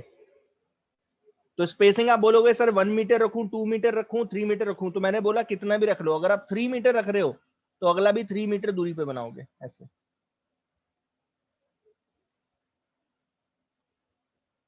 समझ में आ गया? Yes sir. देखो ये ऐसे। अब जितने भी बनाने हैं बनाते चलो। अब ध्यान से समझना, कुछ ऐसा है, अगर मैं आपसे बोलूं कि इस सरफेस पे 20 वोल्ट है हर जगह पे, ध्यान देना, हर जगह पे अगर 20 वोल्ट है तो इस पे कितना होगा? 20 होगा कि 20 से कम होगा कि 20 से ज्यादा? सोचो।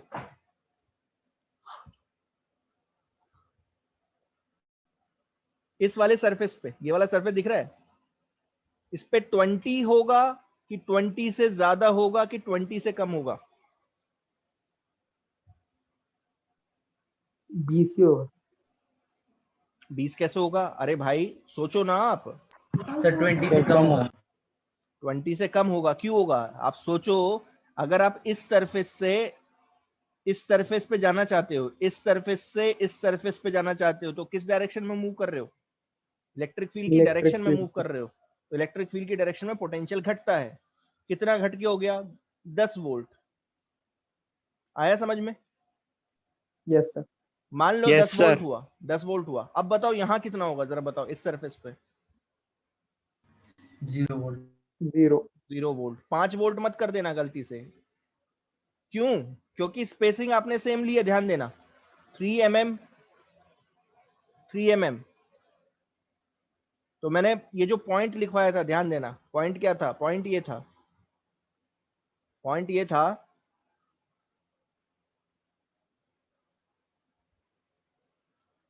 For same DV. For same DV मतलब for same potential difference E is inversely proportional to D R होता है, या D R is inversely proportional to E होता है। तो आपको ध्यान देना है कि दो सरफेस, अब देखो इन दोनों के बीच में 3 मीटर है, तो डीवी सेम होना चाहिए। ध्यान देना, डीवी सेम नहीं हुआ तो गलत हो जाएगा। तो ये 20 है, ये 10 है, तो दोनों के बीच में कितना पोटेंशियल डिफरेंस है? 10 वोल्ट का। तो इसके बीच में भी 10 वोल्ट का होगा।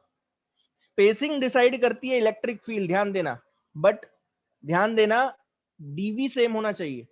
DV has to be same. तो ये 20 है, ये 10 है, ये 0 है।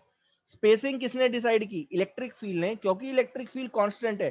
तो दो इक्विपोटेंशियल सरफेस के बीच में, दो इक्विपोटेंशियल सरफेस जिनके बीच में पोटेंशियल डिफरेंस सेम है, ध्यान देना, वो सेम है 3 मीटर 3 मीटर 3 मिलीमीटर 3 मिलीमीटर।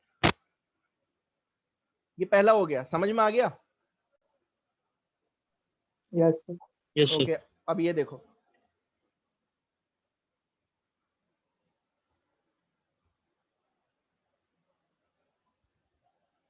बताओ कैसा होगा इक्विपोटेंशियल सरफेस, कैसे बनेंगे?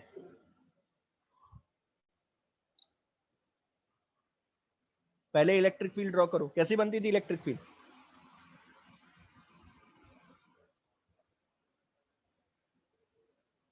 इलेक्ट्रिक फील्ड लाइंस कैसे जाएंगी? ऐसे आउटवर्ड। आउटवर्ड, ऐसे।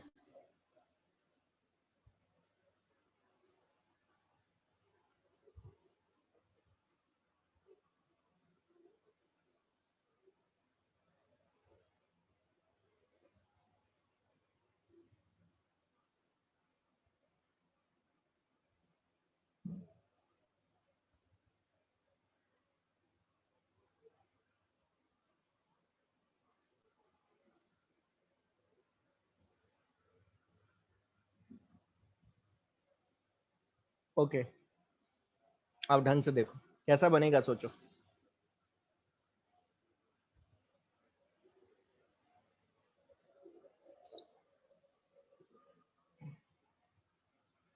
देखो कैसा बनेगा, मैं बना रहा हूं।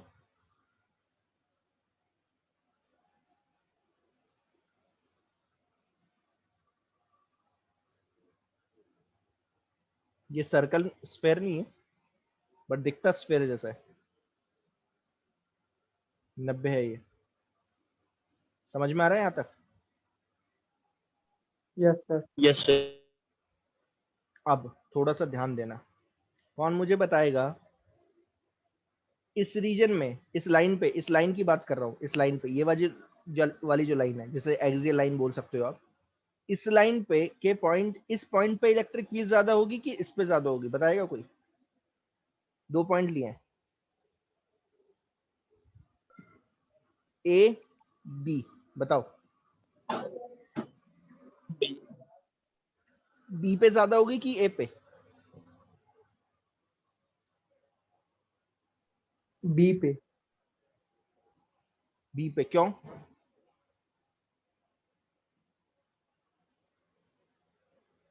ऐड हो रही है ना, देखो ढंग से देखो। अरे ऐड हो रही है ना। Yes sir.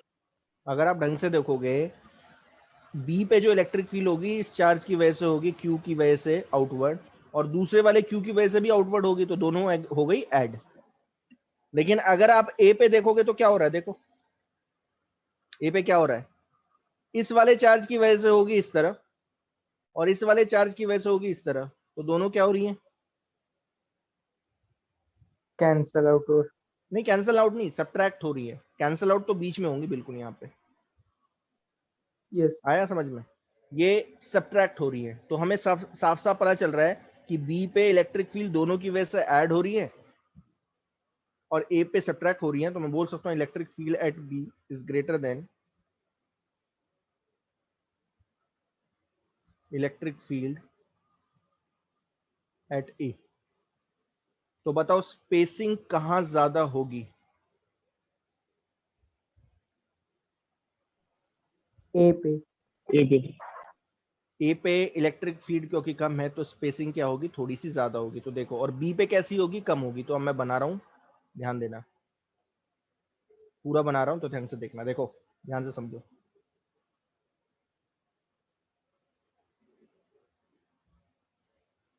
हाँ, ए पे लेस है ना, इलेक्ट्रिक फील्ड लेस है, हाँ, तो स्पेसिंग ज्यादा होगी ए पे।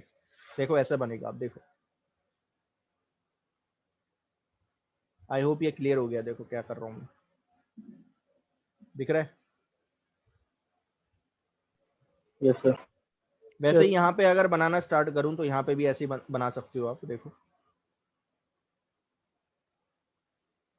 सेम केस यहाँ पे होगा। अगर इस लाइन पे कोई भी पॉइंट लूँ, यहाँ कोई पॉइंट लूँ, यहाँ इलेक्ट्रिक फील्ड कंपेरेटिवली ज्यादा है कंपेयर टू दिस पॉइंट। यहाँ देखो ऐसा बनेगा।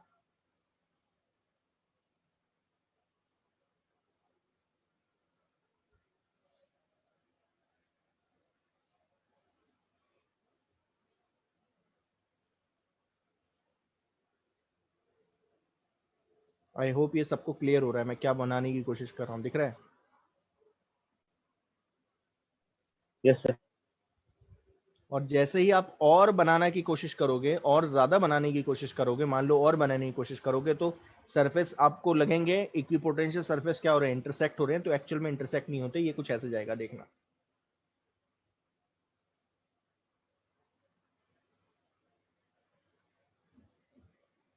क्यों हो रहा है, समझ में आया? ये इंटरसेक्ट नहीं होते, these will not intersect each other. समझ में आया कि नहीं?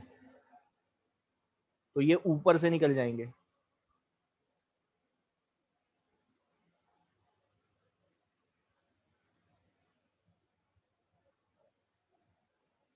आया समझ में?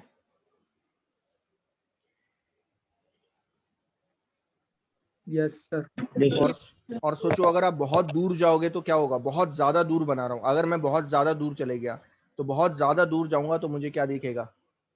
2q चार्ज दिखेगा। तो बहुत ज्यादा दूर की बात कर रहा हूं, ध्यान देना। ये क्या हो जाएंगे? स्फेयर में तब्दील हो जाएंगे।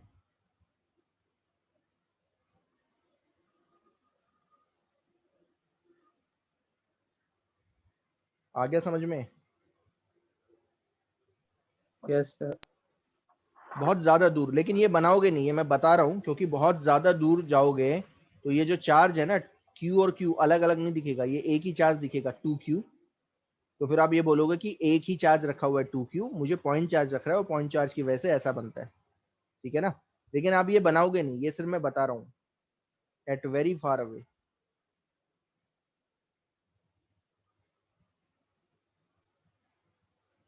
Q and Q will appear as plus 2Q concentrated at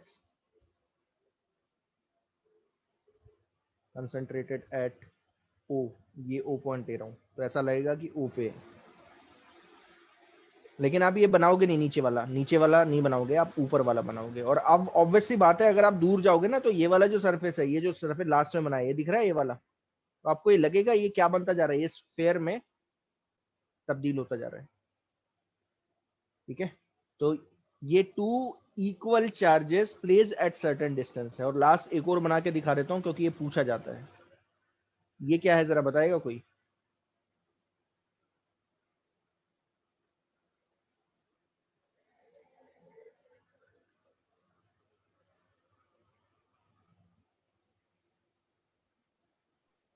dipole. बहुत बढ़िया, ये डाइपोल है। तो डाइपोल की वजह से इलेक्ट्रिक फील्ड लाइंस कैसी बनती हैं?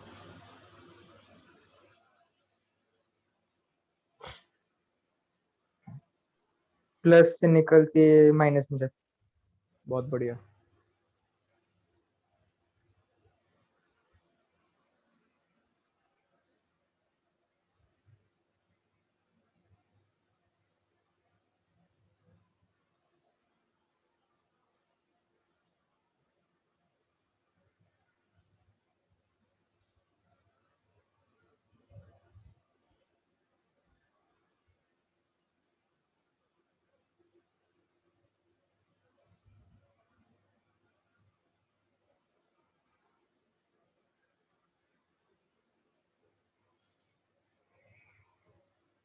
कैसा बनेगा इसमें इक्विपोटेंशियल सरफेस?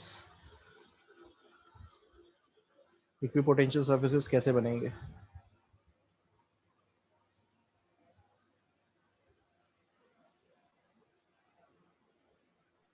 थोड़ा सा ढंग से।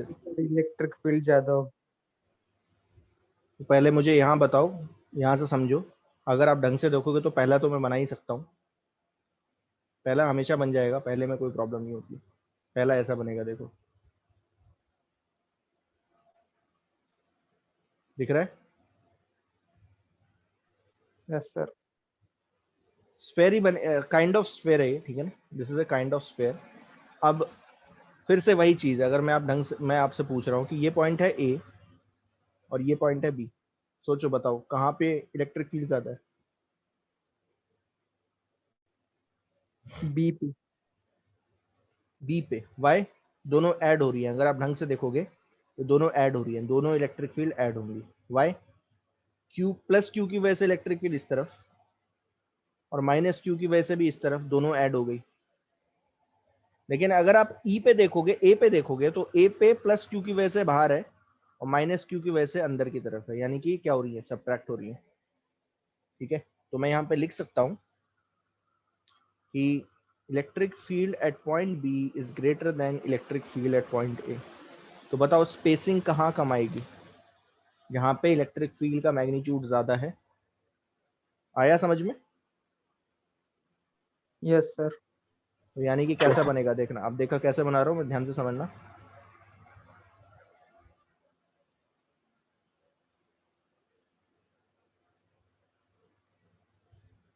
ध्यान से समझना, दोनों में अंतर है, जो पहले बनाया था और ये अभी, दोनों में अंतर है।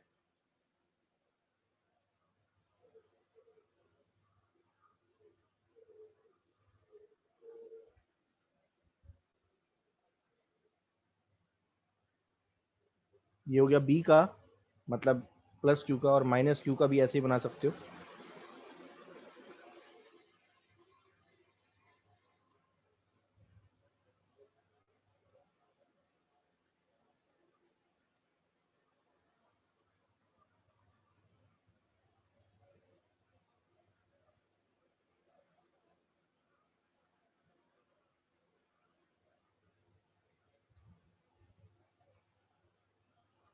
क्लियर हुआ यहाँ तक? No sir. नहीं हुआ? बताइए क्या क्लियर नहीं हुआ? सर वो कौन सा? Electric field at B is greater field at A. हाँ, electric field at point B is greater than electric field at point. देखो सीधी सी बात है, अगर आप ढंग से देखोगे तो बी पे क्या हो रहा है, बी पे क्या हो रहा है अगर आप ढंग से देखोगे,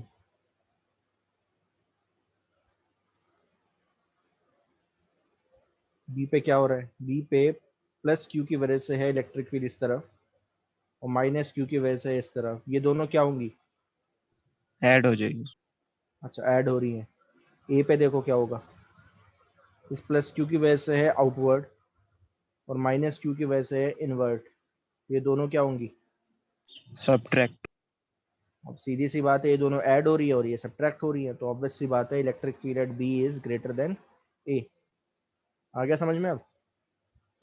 यस सर। तो जहां पे इलेक्ट्रिक फील्ड का माइनस मैग्नीट्यूड, क्यू का नहीं समझा। माइनस क्यू की इलेक्ट्रिक फील्ड किस तरफ होती है, माइनस क्यू मतलब नेगेटिव चार्ज, इनवर्ट होती है ना, यस सर। और पॉजिटिव चार्ज की आउटवर्ड होती है। तो बता जरा ए पे इलेक्ट्रिक फील्ड प्लस क्यू की वजह से, इस चार्ज की वजह से, प्लस क्यू की वजह से किस तरफ होगी, आउटवर्ड, और इस माइनस क्यू की वजह से किस तरफ होगी, इनवर्ट। तो ये दोनों सब्ट्रैक्ट होंगी ना, दीज आर सब्ट्रैक्टिंग। सर ये नहीं, सर वो माइनस क्यू का जो आपने बनाया ना सर, वो वाला। अच्छा ये वाला, ये यस सर। तो बनानी तो वैसी है ना, देखो अगर आप देखोगे तो 90 डिग्री है सारी, आ रहा है ना समझ में? अब मैं फिर से यहाँ पे यस वही सर। पॉइंट ले रहा हूँ, मैं बोल रहा हूँ एक सी पॉइंट यहाँ ले लो। अब बताओ सी पे ज्यादा है कि इस पॉइंट पे ज्यादा है, डी पे ज्यादा है, बताओ। तो आपका आंसर क्या होगा सर, डी पे ज्यादा है। तो अगर डी पे इलेक्ट्रिक फील्ड ज्यादा है तो स्पेसिंग कम होगी यहाँ पे, और सी पे अगर कम है तो सी पे क्या होगा, स्पेसिंग ज्यादा होगी। आ गया समझ में? Yes sir. Okay, I think यहाँ पे क्लैरिटी होगी।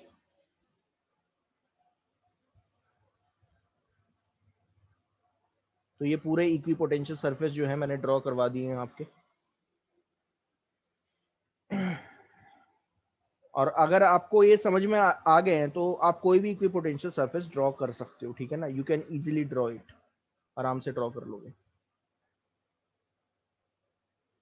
अब कुछ इसके क्वेश्चंस हैं, ध्यान देना, क्वेश्चंस मैं अब करवा रहा हूं तो ढंग से समझना कि क्वेश्चंस कैसे आते हैं इसमें। बाय द वे आपको ये समझ में आया था, ये पूरा क्लियर था, पोटेंशियल ग्रेडियंट क्या होता है?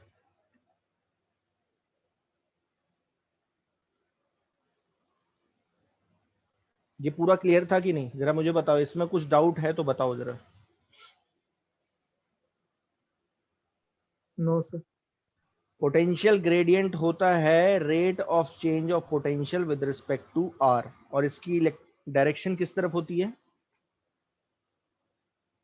इलेक्ट्रिक फील्ड की अपोजिट डायरेक्शन में। समझ में आया यहाँ तक? हाँ सर। ओके, अब देखो ये इक्विपोटेंशियल यहाँ तक तो मैंने ड्रॉ करवा दिए हैं। अब मैं आपको एक चीज और बता देता हूँ, आपके दिमाग में एक चीज क्वेश्चन आनी चाहिए थी उस समय जब मैंने आपसे ये बताया था पूरा आपको मैंने बताया था कि अगर आप इलेक्ट्रिक फील्ड की अपोजिट डायरेक्शन में चलोगे और डीवी बाई डी आर निकालो तो वो क्या कहलाता है, पोटेंशियल ग्रेडियंट। समझ में आया कि नहीं? देखो समझ में आ रहा है, ये चीज क्या थी, यहां पे देखो बहुत अच्छी तरीके से एक्सप्लेन करा था मैंने। ये है पोटेंशियल ग्रेडियंट, ये जो पाथ 3 है ना, ये डायरेक्शन किसकी है, this is the direction of potential gradient.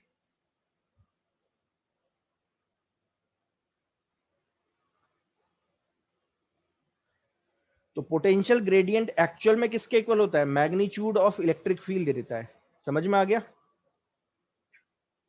Yes sir. Yes sir. But what happen अगर मैं DV by D R electric field की अपोजिट डायरेक्शन में निकालूं, व्हाट हैपन, ध्यान देना, ध्यान से समझना, अगर ये चीज समझ में आ गई तो फिर मैं आप क्वेश्चंस करवा सकता हूँ। उसके बाद ध्यान देना, मान लीजिए आप क्या आपके दिमाग में क्वेश्चन आ रहा है कि ठीक है सर, मुझे समझ में आया कि अगर आप अपोजिट डायरेक्शन में चलोगे, कितना चले डी आर, और आपने डीवी निकाल लिया और दोनों को डिवाइड कर दिया, तो इलेक्ट्रिक फील्ड का मैग्नीट्यूड दे देगा। लेकिन मैं अपोजिट डायरेक्शन में चलना ही नहीं चाहता, मैं चलूंगा इस डायरेक्शन में। देखो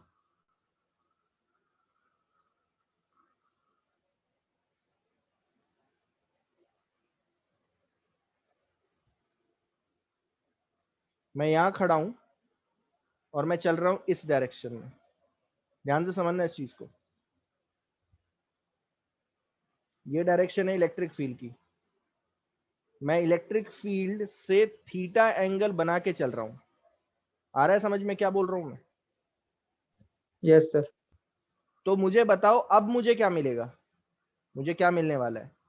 तो ध्यान देना, अब मैं क्या बताने की कोशिश कर रहा हूं, ध्यान से समझना। मान लीजिए यहां पे पोटेंशियल है V और यहां पे है V प्लस dV, और आपने फिर से यही काम किया। क्या किया? ध्यान देना, फॉर्मूला देखो अब क्या था, dV is equal to minus E dot dr, यही था ना? Yes sir. तो जब आप इलेक्ट्रिक फील्ड की डायरेक्शन में मूव कर रहे थे, तो ध्यान देना आपको क्या मिल रहा था, dV बाई dr, यानी कि पोटेंशियल ग्रेडियंट, जो कि इक्वल था इलेक्ट्रिक फील्ड के इक्वल। लेकिन अगर आप यहां ना चल के आप किस डायरेक्शन में चलो, थ्रू पाथ, यहां पे पाथ लिख देता हूं, पाथ 1, ऐसे चल रहे हो, dr डिस्टेंस ट्रेवल किया आपने, तो अब देखो आपको क्या मिलेगा। ध्यान देना, dV हो जाएगा minus E dr cos theta. आया समझ में? यस। थीटा एंगल पे चल रहे हो, तो E और dr के बीच में कितना एंगल है, यहां बना दे रहा हूं, ये है E इलेक्ट्रिक फील्ड और ये है dr वेक्टर। इलेक्ट्रिक फील्ड और dr वेक्टर के बीच में कितना एंगल है, थीटा। तो अब बताओ dV बाई dr आपको क्या दे रहा है, क्या मिल रहा है? देखो क्या मिल रहा है, देखो E cos थीटा, दिख माइनस रहा ई है? कॉस या dV by dr, dV by dr for path 1, ध्यान देना, पाथ, ये 1 है कि 2 है? 1, हाँ। ये आपको क्या दे रहा है, E cos थीटा। अच्छा, E cos थीटा क्या है? तो E cos थीटा है इलेक्ट्रिक फील्ड का इस डायरेक्शन का कंपोनेंट। देखो जरा, कॉस कंपोनेंट है, आ रहा है समझ में? Yes sir. तो इलेक्ट्रिक फील्ड का कॉस कंपोनेंट है। ध्यान देना, dr की डायरेक्शन में कौन सा कंपोनेंट है इलेक्ट्रिक फील्ड का, कॉस कंपोनेंट है। आया समझ में? तो इससे क्या पता चलता है, इससे पता चलता है the rate of change of potential. ध्यान देना क्या लिख रहा हूं, the rate of change of potential, electric potential in any direction will give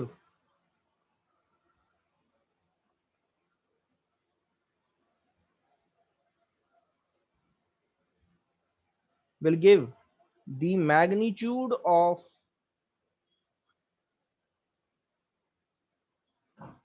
component of electric field in that direction। ये चीज समझ में आई? Yes sir. इसका मतलब ये है कि अगर आप जिस डायरेक्शन में चल रहे हो, जैसे इस डायरेक्शन में चले, थीटा एंगल पे चले, इलेक्ट्रिक फील्ड से थीटा एंगल पे चल रहे हो, और कितना डिस्टेंस मूव करा, dr, और आपने dv बाई dr निकाला, तो आपको dv बाई dr ने क्या दिया, तो dv बाई dr ने आपको इलेक्ट्रिक फील्ड का वो कंपोनेंट दिया। कौन सा कंपोनेंट? जो उस डायरेक्शन का था। क्या था वो? E cos theta. आया समझ में कि नहीं? No sir. Yes sir.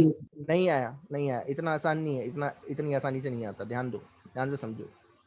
मैंने यहां पे क्या बोला, मैंने बोला कि जो ये minus dv by dr for path 1 आपने निकाला, तो वो कितना आया, E cos थीटा। अब बताओ E cos थीटा है क्या एक्चुअल में? E cos थीटा है क्या? E का dr इस डायरेक्शन का कॉस कंपोनेंट है, यही तो कंपोनेंट है ना। E का जो इस डायरेक्शन का कंपोनेंट क्या है, वो E cos थीटा होगा। आया समझ में कि नहीं?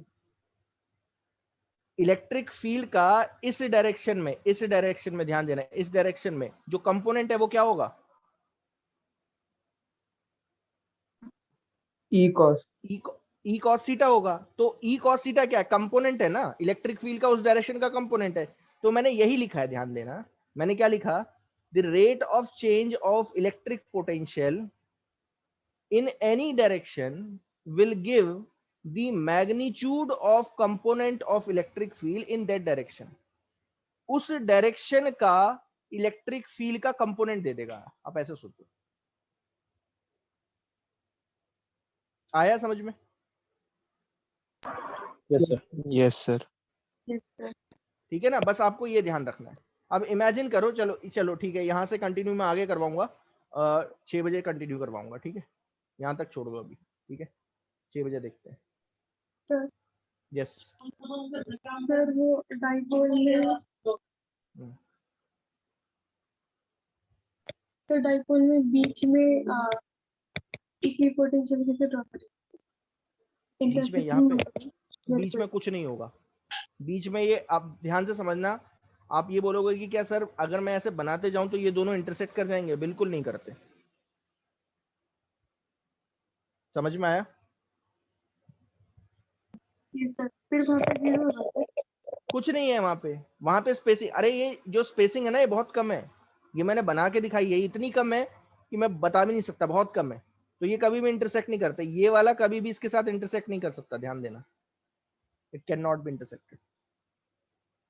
तो ऐसे ही बनाओगे, लेकिन इसके ऊपर ये मत बना देना जैसे ऊपर बनाया था ये वाला। कहीं सोचो इसके ऊपर ये बना के बैठ जाओ ऐसे, ये गलत हो जाएगा वरना। ये मत बना देना, ठीक है ना? ये मत बना देना, इतना ही बनाना है बस, मोर देन इनफ। क्लियरिटी हुई यहाँ तक? Yes sir.